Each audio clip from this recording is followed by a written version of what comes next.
Nasib Eko Agus Sugiharto, wasit laga sepak bola Aceh vs Sulteng PON 2024, terancam sanksi larangan seumur hidup.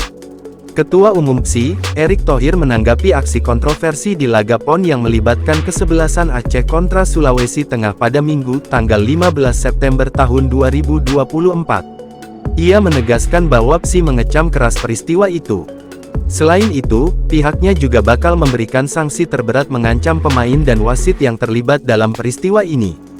Menurutnya, kejadian ini sangat memalukan dan PSI bakal mengusut tuntas peristiwa tersebut. Erick mengatakan, pihaknya akan melakukan investigasi mendalam, dimulai dari kepemimpinan wasit yang dinilai penuh kejanggalan.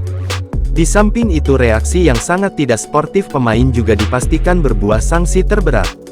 Sanksi larangan seumur hidup pun mengancam wasit dan pihak-pihak lain jika terbukti mengatur hasil laga. Namun Erick menegaskan pula bahwa tak ada justifikasi bagi pemain untuk melakukan aksi pemukulan. Dalam hal ini, pemukulan merupakan tindakan kriminal yang menurutnya mempunyai konsekuensi hukum. Skandal soal keputusan wasit jadi hal lain yang juga punya konsekuensi hukum jika memang ternyata terindikasi diatur oleh oknum tertentu. PSI menilai peristiwa ini mencoreng kehormatan sepak bola Indonesia yang mulai menunjukkan titik cerah. Demi marwah dan untuk mencegah peristiwa serupa tak terulang, Erick menjamin hukuman yang diberikan menjadi salah satu hukuman paling berat.